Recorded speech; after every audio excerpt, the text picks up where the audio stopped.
Hi friends, welcome to Study Cloud. आज हम देख रहे हैं 7वां दिन। इसमें हम वीडियो देखते हैं भूगोल के विषय में। ज्योग्राफी देखेंगे। भारत एवं विश्व का भूगोल। भारत का भूगोल प्रभाग पहला में हम लोग पढ़ेंगे भारत का भूगोल।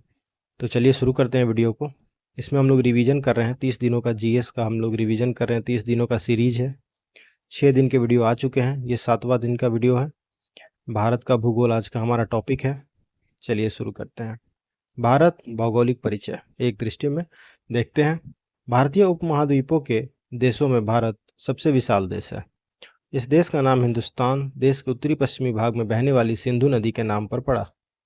भारत दक्षिण में 8 डिग्री 4 मिनट उत्तरी अक्षांश से उत्तर में 37 डिग्री 6 मिनट उत्तरी अक्षांश तक तथा पश्चिम में 68 डिग्री 7 मिनट पूर्वी देशांतर से पूर्व में 97 डिग्री 25 मिनट पूर्वी देशांतर के मध्य तक विस्तृत है।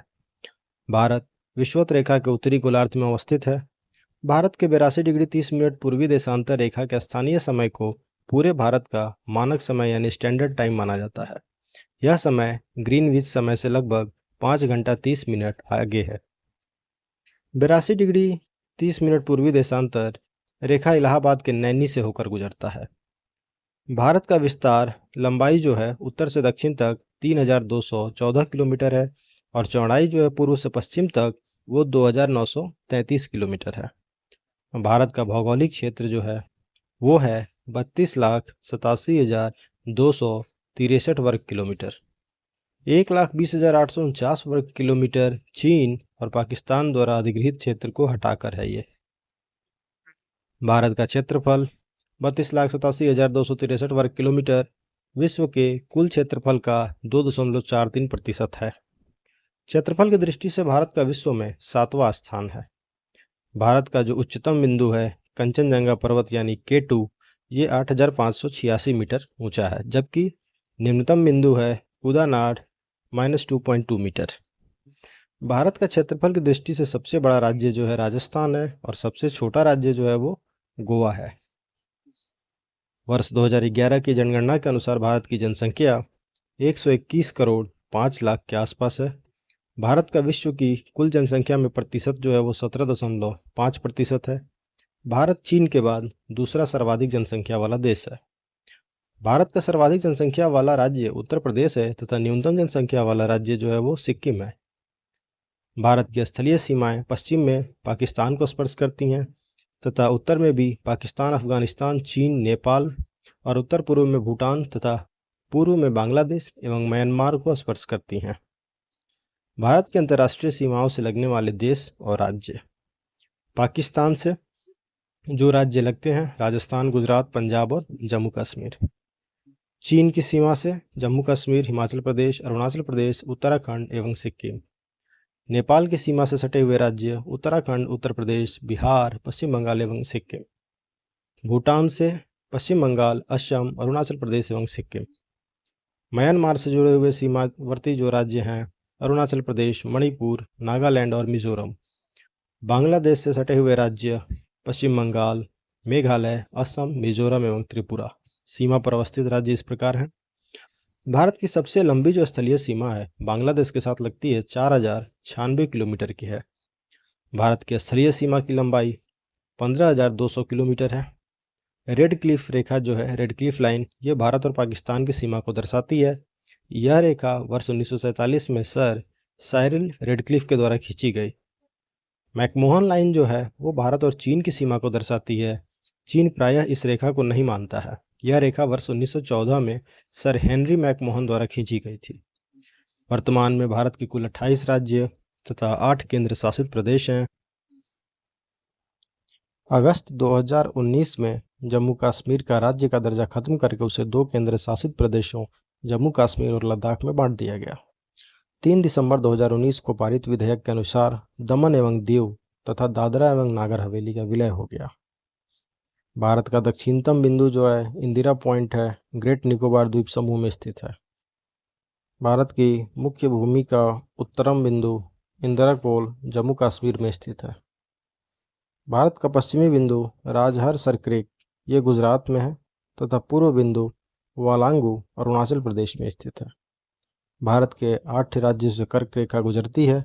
ये 8 राज्य हैं गुजरात, राजस्थान, मध्य प्रदेश, छत्तीसगढ़, पश्चिम बंगाल, झारखंड और मिजोरम और त्रिपुरा। 8 राज्यों से होकर गुजरती है कर्क रेखा। भारत के अंतर्गत सम्मिलित द्वीपों की कुल संख्या 247 मानी जाती है, जिनमें बंगाल की खाड़ी में 204 द्वीप तथा अरब सागर में 43 द्वीप स्थित हैं। द्वीपों सहित भारत की समुद्री सीमा की कुल लंबाई जो है 7,516 किलोमीटर है। गुजरात सबसे लंबा समुद्र तटीय सीमा वाला राज्य है। सबसे बड़ा कोस्टल लाइन किसका है? गुजरात का है। भारत की भौगोलिक संरचना। भू आकृतिक यानी भौगोलिक दृष्टिकोण से भारत विविधताओं का देश है। भूगर्भिक या भौगोलिक संरचना की दृष्टि से भारत को 3 भागों में विभाजित किया गया है। 3 भागों में विभाजित किया सकता है। एक उत्तर का पर्वतीय क्षेत्र जो हिमालय का क्षेत्र है, दूसरा दक्षिण का पठारी क्षेत्र तथा तीसरा उत्तर का विशाल मैदानी भाग।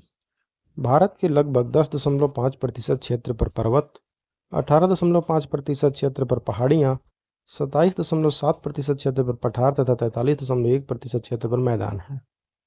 उत्तर का या हिमालय का पर्वतीय क्षेत्र, इनके विषय में देखते हैं। हिमालय पर्वतमाला का निर्माण अवसादी चट्टानों के वलन से हुआ। उत्तर पश्चिम तथा उत्तर पूर्व में संलग्न पहाड़ियों के साथ मिलकर हिमालय भारत की उत्तरी सीमा बनाता है। हिमालय पर्वत क्षेत्र पश्चिम में जम्मू कश्मीर से लेकर पूर्व में असम, मिजोरम व मणिपुर तक फैला हुआ है। इस पर्वतमाला की चौड़ाई 150 से 400 किलोमीटर तथा औसत ऊंचाई लगभग 2000 मीटर है। इस पर्वत श्रृंखला की कुल लंबाई लगभग 5000 किलोमीटर है, जिसमें से लगभग आधी यानी 2500 किलोमीटर की लंबाई भारत की उत्तरी सीमा के साथ धनुषाकार दीवार के रूप में फैली हुई है। इन पर्वत श्रृंखलाओं की ऊंचाई सामान्यतः पश्चिम से पूर्व की ओर घटती जाती है। हिमालय पर्वतमाला कई श्रृंखलाओं से मिलकर बनी है। हिमालय श्रृंखला की सबसे ऊंची पर्वत चोटी एवरेस्ट है, जो कि 8850 मीटर ऊंची है, जो नेपाल में स्थित है। जबकि भारत का सबसे ऊंचा पर्वत केटू पर्वत है, काराकोरम में 8611 मीटर ऊंचा। भारत में हिमालय का विस्तार सिंधु तथा ब्रह्मपुत्र घाटियों के बीच माना जाता है। सिंधु घाटी के पश्चिम में फैले पर्वत क्षेत्र को सामान्यतः ट्रांस हिमालय कहा जाता है। इसी प्रकार पूर्व में ब्रह्मपुत्र घाटी से पूर्व में विस्तृत पहाड़ी क्षेत्र को पूर्वांचल कहा जाता है। हिमालय की प्रमुख श्रेणियाँ। महान हिमालय यानी हिमाद्री, इस श्रेणी को सेंट्रल हिमालय भी कहा जाता है। यह हिमालय की सबसे ऊंची श्रेणी है। यह श्रेणी अनेक नदियों का उद्गम क्षेत्र है। विश्व की सबसे ऊंची पर्वत चोटी माउंट एवरेस्ट जो है इसी श्रेणी में स्थित है, जो कि 8848 मीटर ऊंची है। लघु या मध्य हिमालय जो हिमाचल का क्षेत्र है, यह श्रेणी हिमाद्री की अपेक्षा अधिक चौड़ी है, परंतु इसकी ऊंचाई हिमाद्री से कम है। इस श्रेणी का विस्तार महान हिमालय के दक्षिण में है। मेन सेंट्रल थ्रस्ट जोन इसी श्रेणी को वृद्ध हिमालय से अलग करता है। उप हिमालय या शिवालिक का क्षेत्र, इस श्रेणी को बाह्य हिमालय के नाम से भी जाना जाता है। मेन बाउंड्री थ्रस्ट इस श्रेणी को मध्य हिमालय से अलग करती है। तिब्बत हिमालय को ट्रांस हिमालय भी कहा जाता है। यह हिमालय के उत्तर में स्थित है।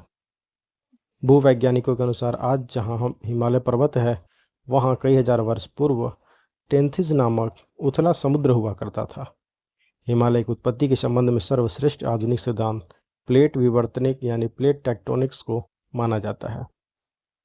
दक्षिण का प्रायद्वीपीय पठार, यह विश्व की प्राचीनतम चट्टानों से निर्मित हुआ यह गोंडवाना लैंड का ही भाग है।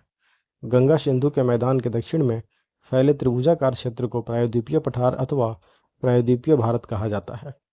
प्रायद्वीपीय पठार को 2 भागों में विभाजित किया जा सकता है। पहला है एक नर्मदा नदी के उत्तर के क्षेत्र को, जिसको मालवा का पठार कहते हैं, तथा दक्षिण के भाग को दक्कन का पठार कहा जाता है। इन 2 भागों में प्रायद्वीपीय पठार को विभाजित किया जाएगा, मालवा का पठार और दक्कन का पठार।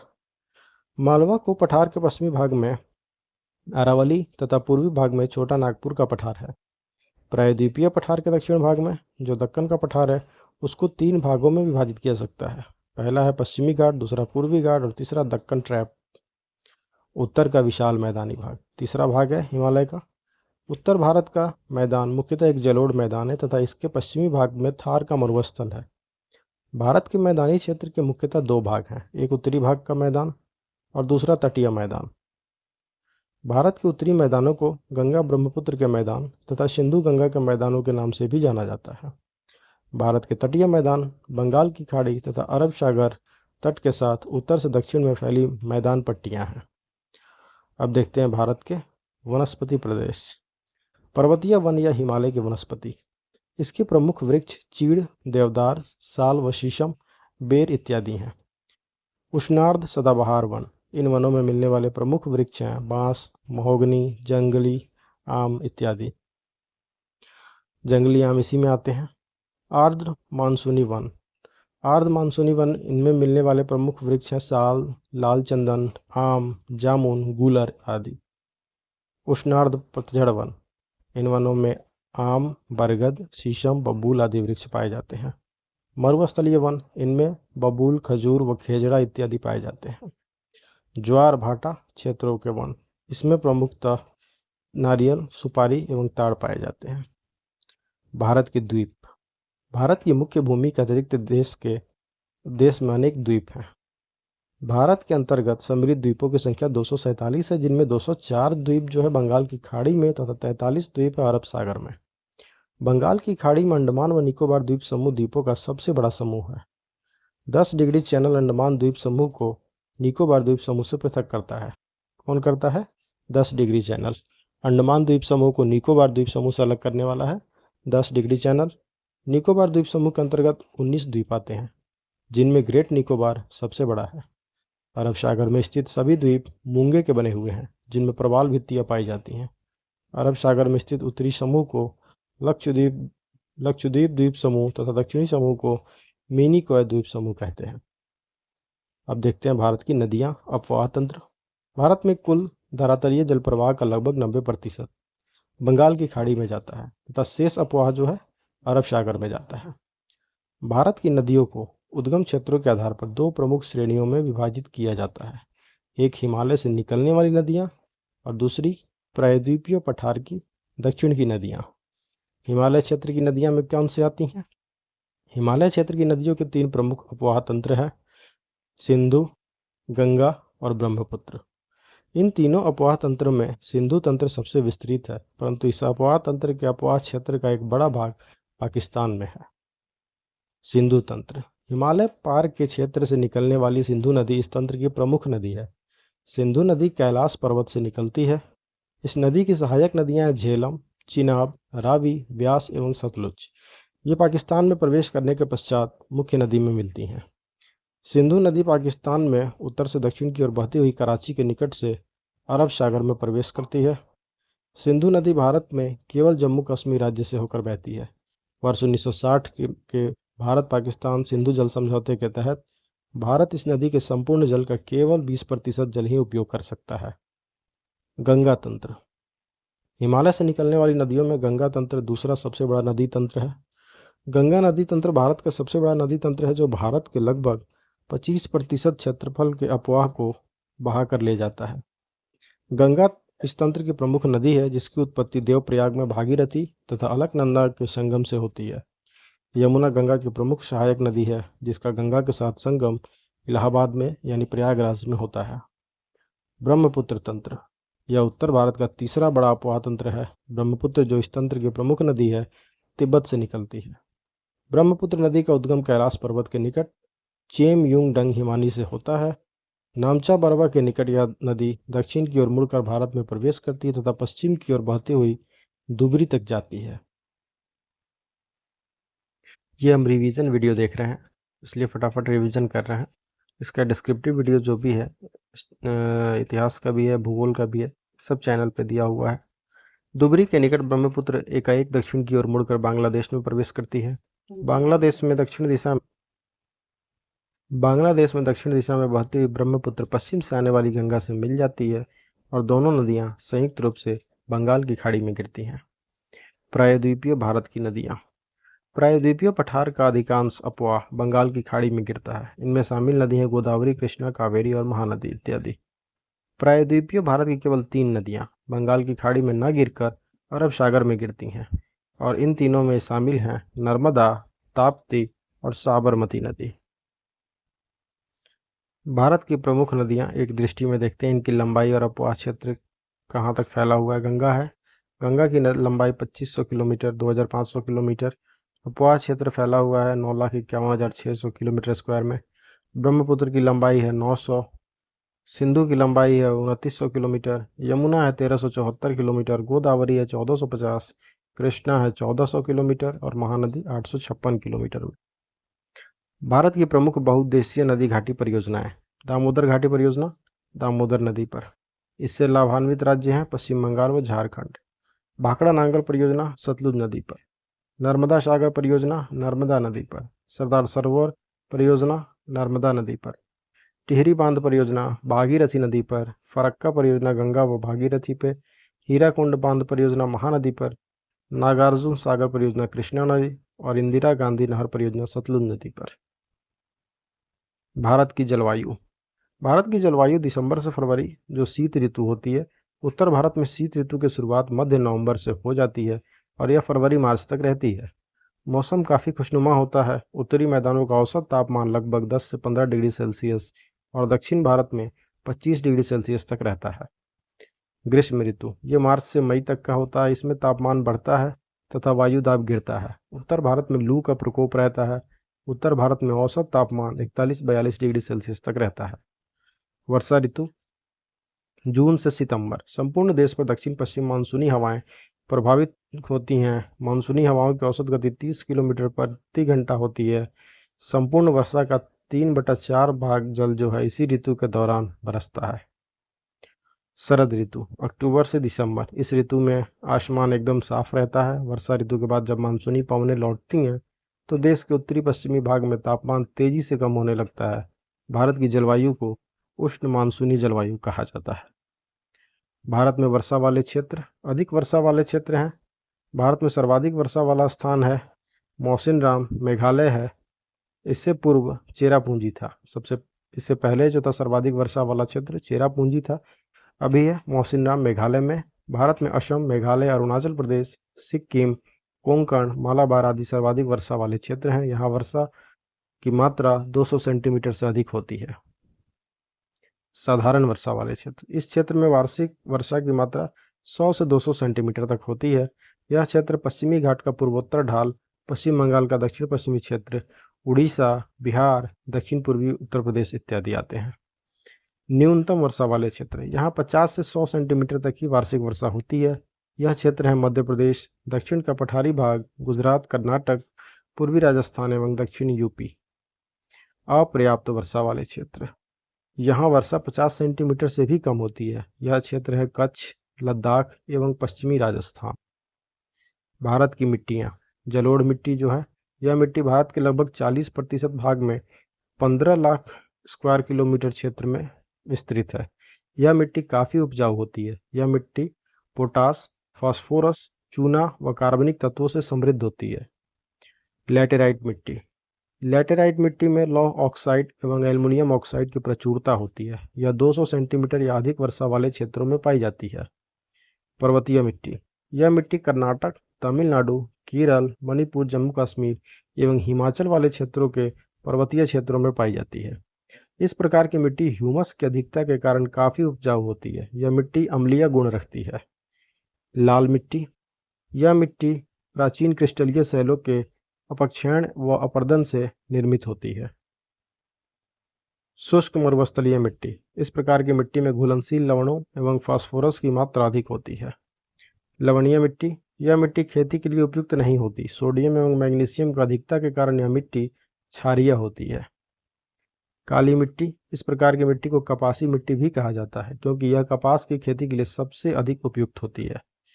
काली मिट्टी का निर्माण ज्वालामुखी लावा के अपक्षयण व अपर्दन से होता है। भारत के प्रमुख जलप्रपात वाटरफॉल जो है जोग प्रपात नया नाम महात्मा गांधी प्रपात हो गया है। ये शरावती नदी कर्नाटक में है। शिव समुद्रम प्रपात कावेरी नदी कर्नाटक में। चुलिया प्रपात चंबल नदी। किलियूर प्रपात किलियूर नदी से। चित्रकूट प्रपात इंद्रावती नदी। हुंडरू प्रपात स्वर्णरेखा नदी।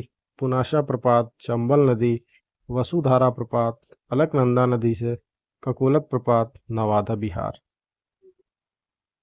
भारत के खनिज संसाधन भारत विश्व के प्रमुख खनिज संसाधन संपन्न देशों में आता है। भारत में लगभग 90% खनिज संपदा छोटा नागपुर पठार क्षेत्र में पाई जाती है।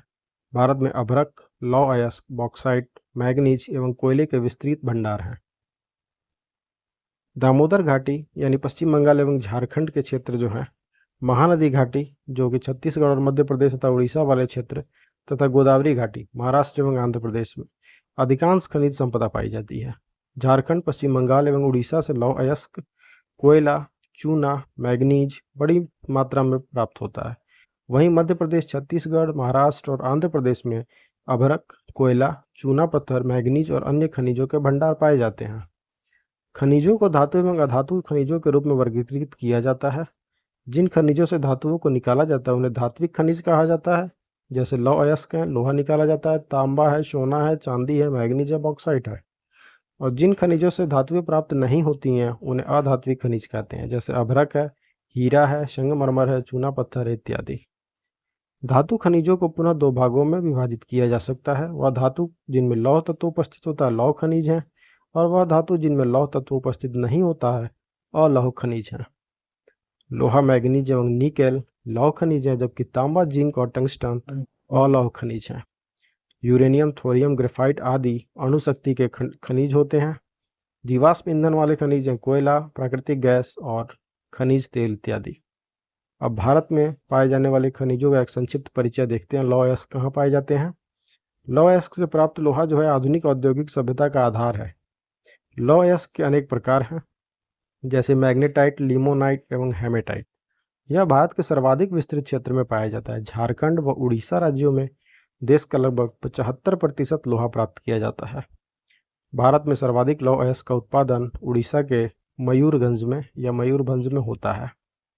बॉक्साइट जो है एल्युमिनियम का अयस्क है। भारत में बॉक्साइट का सर्वाधिक उत्पादन उड़ीसा में लगभग 50% तक होता है। बॉक्साइट भारत में रांची और पलामू जो कि झारखंड में है वहां से भी बड़ी मात्रा में प्राप्त किया जाता है।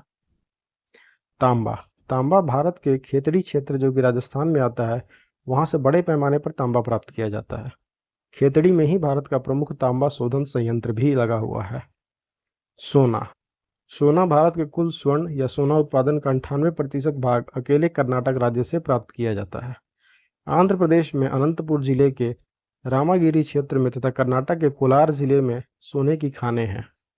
भारत की कोलार सोने की खान विश्व की सबसे गहरी खानों में से एक है। हीरा एक कठोर पदार्थ होता है। यह भारत में कम ही पाया जाता है। मध्य प्रदेश के पन्ना जिले में हीरा पाया जाता है। अभ्रक भारत विश्व में अभ्रक का सबसे बड़ा उत्पादक और निर्यातक है। झारखंड में कोडरमा की खानें अभ्रक के उत्पादन के महत्वपूर्ण क्षेत्र हैं। कोयला भारत में कोयले का सर्वाधिक उत्पादन झारखंड, छत्तीसगढ़ एवं उड़ीसा में होता है। कोयले के उत्पादन में भारत का स्थान विश्व में तीसरा है। बोकारो, झरिया, रानीगंज पश्चिम बंगाल, सिंगरेनी आंध्र प्रदेश तथा पेंच वैली भारत में कोयला उत्पादन के प्रमुख क्षेत्र हैं। मैंगनीज के उत्पादन में भारत का विश्व में तीसरा स्थान है। भारत में उड़ीसा देश का सर्वाधिक मैंगनीज उत्पादन करने वाला राज्य है। लगभग 1/3 लगभग 33% जो है उड़ीसा से उत्पादन होता है मैंगनीज का। मध्य प्रदेश एवं महाराष्ट्र में भी मैंगनीज प्रचुर मात्रा में पाया जाता है। डोलोमाइट भारत में इसके प्रचुर भंडार मध्य प्रदेश, छत्तीसगढ़, उड़ीसा, पश्चिम बंगाल, उत्तर प्रदेश, कर्नाटक व महाराष्ट्र में पाए जाते हैं। चूना पत्थर की भांति यह भी लोहा एवं स्टील उद्योगों में उपयोग होने वाला महत्वपूर्ण कच्चा पदार्थ है।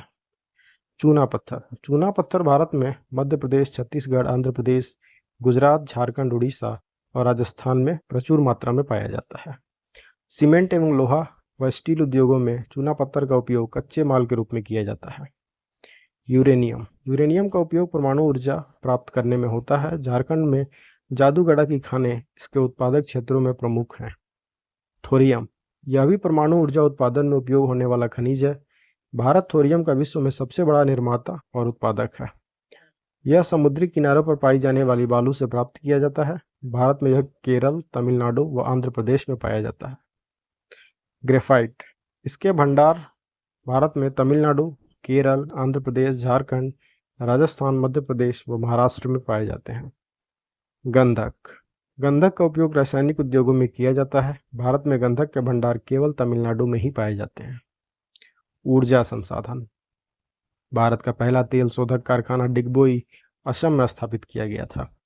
भारत में परमाणु ऊर्जा अनुसंधान का जनक डॉक्टर होमी जहांगीर भाभा को माना जाता है। डॉक्टर होमी भाभा के प्रयासों से वर्ष 1948 में परमाणु ऊर्जा आयोग की स्थापना होती है। वह ही इस आयोग के प्रथम अध्यक्ष बने थे। मुंबई के निकट ट्राम्बे में भारत का पहला परमाणु अनुसंधान संयंत्र अप्सरा स्थापित किया गया था। वर्ष 1969 में महाराष्ट्र के तारापुर नामक स्थान पर भारत का पहला परमाणु विद्युत गृह स्थापित किया गया था। 18 मई 1974 को राजस्थान के जैसलमेर जिले में पोखरण नामक स्थान पर शांतिपूर्ण कार्य हेतु भारत ने पहला अपना परमाणु निरीक्षण किया था। वर्ष 1984 में न्यूक्लियर पावर बोर्ड की स्थापना हुई। वर्ष 1987 में nuclear power corporation of India NPCIL की स्थापना की गई। वर्ष 1989 में नरौरा उत्तर प्रदेश में परमाणु विद्युत गृह की प्रथम यूनिट की स्थापना होती है। वर्ष 1998 में भारतीय जनता पार्टी सरकार के दौरान पोखरण राजस्थान में 11 से एवं 13 मई को शांतिपूर्ण 5 श्रृंखलाबद्ध भूमिगत परमाणु परीक्षण किए गए। 11 एवं 13 मई को 1998 में महाराष्ट्र में मुंबई के निकट ट्रॉम्बे में लगभग 50 वर्ष पूर्व स्थापित परमाणु अनुसंधान संयंत्र साइरस को वर्ष 2010 में बंद कर दिया गया। इसकी स्थापना 1960 में कनाडा के सहयोग से हुई थी। अंतर्राष्ट्रीय परमाणु ऊर्जा संगठन, इसकी स्थापना वर्ष 1957 में एटम्स फॉर पीस के रूप में हुई थी। इसका मुख्यालय वियना, ऑस्ट्रिया में स्थित है। भारत में ताप विद्युत का योगदान कुल विद्युत उत्पादन में सर्वाधिक है। भारत की संपूर्ण ऊर्जा उत्पादन में नाभिकीय ऊर्जा का प्रतिशत मात्र 2% ही है। भारत की प्रथम जल विद्युत परियोजना वर्ष 1902 में कर्नाटक के शिव समुद्रम में प्रारंभ की गई थी। भारत में खंभात की खाड़ी, कच्छ की खाड़ी तथा सुंदरवन में ज्वारीय ऊर्जा के उत्पादन की काफ़ी संभावनाएं हैं। कच्छ की खाड़ी के कांडला में एशिया का प्रथम ज्वारीय ऊर्जा संयंत्र लगाने का प्रस्ताव है। परमाणु आपूर्तिकर्ता समूह, इसकी स्थापना वर्ष 1974 में हुई। NSG नियमों के तहत जिस देश ने NPT संधि पर हस्ताक्षर नहीं किए हैं उन्हें यूरेनियम की सप्लाई नहीं की जा सकती है। परमाणु अप्रसार संधि NPT 12 जून 1968 को UN महासभा द्वारा स्वीकार की गई थी। CTBT अर्थात व्यापक परमाणु परीक्षण संधि को UN महासभा ने वर्ष 1996 में स्वीकार किया था। नाभिकीय विद्युत उत्पादन की महत्वाकांक्षी ITER परियोजना चीन, जापान, दक्षिण कोरिया, रूस, अमेरिका, स्विट्जरलैंड और यूरोपीय संघ तथा भारत इसमें शामिल है। इस परियोजना के तहत परमाणु संचलन संयंत्र की स्थापना फ्रांस में की गई। भारत के जो प्रमुख परमाणु ऊर्जा उत्पादन केंद्र हैं उसमें आता है तारापुर, यह मुंबई महाराष्ट्र में है। भारत का प्रथम परमाणु विद्युत केंद्र तथा एशिया का सबसे बड़ा परमाणु विद्युत गृह, इसकी स्थापना 1969 में हुई थी। रावत भाटा, ये रावत भाटा जो है 1972 एवं 1980 में कनाडा के सहयोग से राजस्थान में 2 दाबित भारी पानी रिएक्टर स्थापित किए गए थे। कलपक्कम, यह चेन्नई तमिलनाडु में स्थित है। नरौरा उत्तर प्रदेश के बुलंदशहर में स्थित है। इस विद्युत केंद्र की स्थापना 1989 में हुई थी। काकरापार, ये सूरत गुजरात में स्थित है। कैगा की शुरुआत वर्ष 2010 में कर्नाटक में हुई। यह भारत का 20वां परमाणु बिजली संयंत्र है। कुडनकुलम, यह नाभिकीय ऊर्जा संयंत्र की स्थापना रूस के सहयोग से वर्ष 2013 में हुई। यह कुडनकुलम संयंत्र तमिलनाडु में स्थित है। 1 अप्रैल 2009 से रिलायंस इंडस्ट्रीज ने बंगाल की खाड़ी में स्थित कृष्णा गोदावरी बेसिन में प्राकृतिक गैस का उत्पादन प्रारंभ किया, जो भारत में अब तक का सबसे बड़ा प्राकृतिक गैस भंडार है। तुर्कमेनिस्तान से अफगानिस्तान और पाकिस्तान के रास्ते भारत तक 1680 किलोमीटर लंबी गैस पाइपलाइन बिछाने की प्रस्तावित तापी परियोजना कागजी कार्रवाई फरवरी 2015 में कुछ आगे बढ़ी है। नेक्स्ट वीडियो में हम देखेंगे 8वां दिन, उसमें देखेंगे परिवहन के विषय में, transport. Thanks for watching. Keep supporting Study Cloud. Thank you.